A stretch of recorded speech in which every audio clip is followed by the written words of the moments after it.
Hi guys! So today, magluluto ako ng adobong liver ng manok. Pero lalagyan ko siya ng konting wings para medyo mix yung yung adobo. Tapos gagawa din ako ng lumpia. Dito na siya.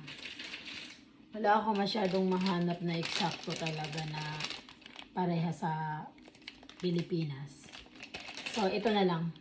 Wala akong choice na ako ma-experiment ng wala sa Pilipinas. So, yeah, okay lang yan. So, ngayon, ang gagawin ko kakaiba. Gagawa ko ng lumpia. Pero, with beef.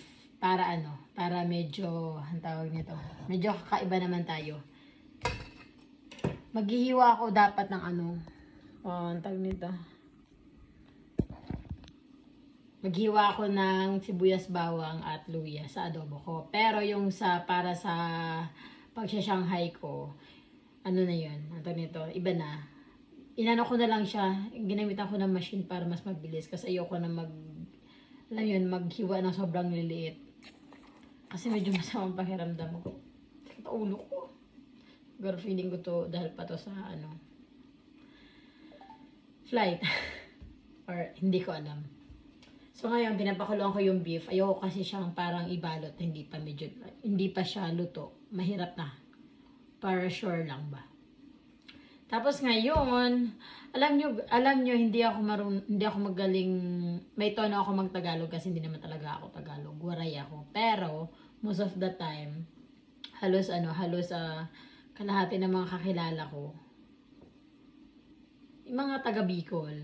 So, marami akong friends na taga Bicol. Mga classmates ko since high school until nag-university ako. Doon talaga. So, iba-iba na lang ang lingwahe ko.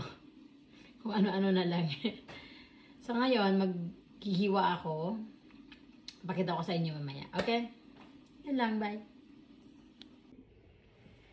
So, ngayon, ang gagawin ko, paghihiwalay-hiwalayin ko na to. Para matapos na ang aking gagawin.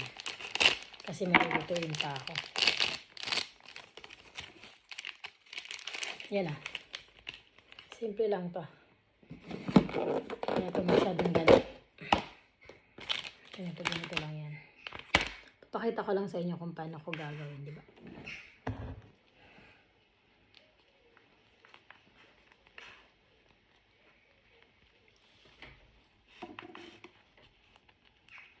Ayan.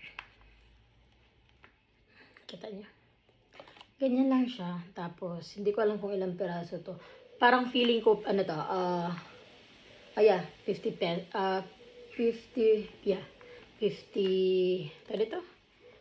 piraso.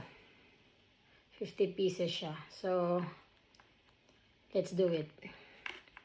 Pero syempre, papakita ko na lang sa inyo mamaya pag tapos na ako magganito. Tapos, mag-i-start na ako magbatot. Diba? Para masaya. So, that's all.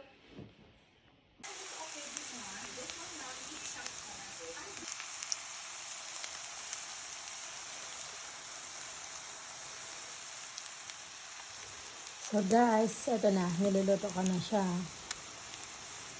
Ito ang gagawin ko, ito yung sinasabi ko kanina na pang lumpia Shanghai. Update ko na lang kayo ulit.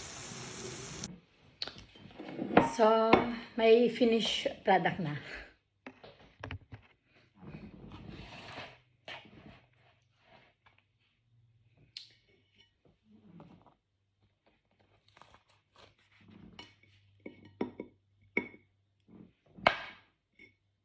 Hindi na ako gumagamit ng gloves para mag-ano ng ganito. Kasi, kakain lang naman ito kami. Kami lang kakain ito. Kaya, lang to. Wala namang problema sa asawa ko. Ito, ang ginamit ko hindi tubig. Actually, sa minsan, nagamit ako ng tubig. Walang stock sa ref. Ayoko kasi lumabas para bumili lang ng ito. Walang ganyan. Yun. Pero ngayon, kasi bumili yung asawa ko kaninang umaga. Kaya yun, nagano ako ng egg. Para mas madikit kasi. Kung aanuhin nyo, mas madikit siya, mas okay. Kaya yun. Much better, di ba?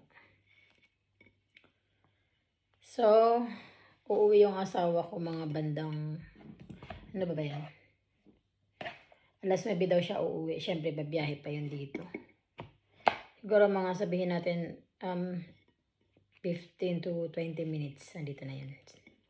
Yun yung sigurado. Kasi out niya. Ang out talaga niya, 8 o'clock. 8 talaga siya na uwi. Minsan, pag di masyadong busy, 8 talaga yung maximum niya. Pero minsan, hindi rin. Kung nag-overtime siya, yun. Nagaganyan talaga siya. Mga late na nauwi. Pero ako wala naman akong problema dun. Kasi sinasabi niya yan sa akin.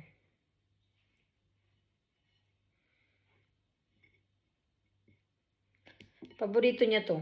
Sa totoo lang. Yung wrapper niya, hindi talaga siya para sa Pilipinas, syempre. Pero, Carry Bells na to. Na-discover ko nga lang to. Hindi pala ako yung Ay! Oo nga. Oo, discover pala. Na-discover pala to ng ng asawa ko kung saan pwede bumili. Nakalimutan ko. Saan niya to binili? Parang order siya. Oo, feeling ko order. So, yun lang muna mamaya. Babidyo natin yung reaction ng asawa ko kung ano. Kasi ito, beef to, di ba? Yung kanina sinabi ko. Beef to. So, before, nagawa ko ng pork. Eh, syempre, iba tong ano nito. So, tingnan natin kung for him, which one is much better. Di ba? Kung saan yung taste.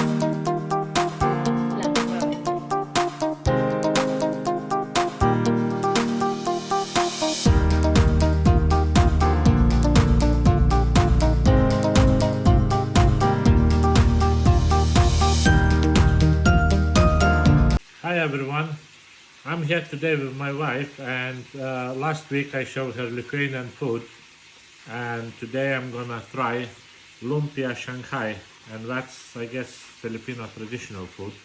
So let's dig in. How is it? Very good. You like it? A lot. Good. Well done.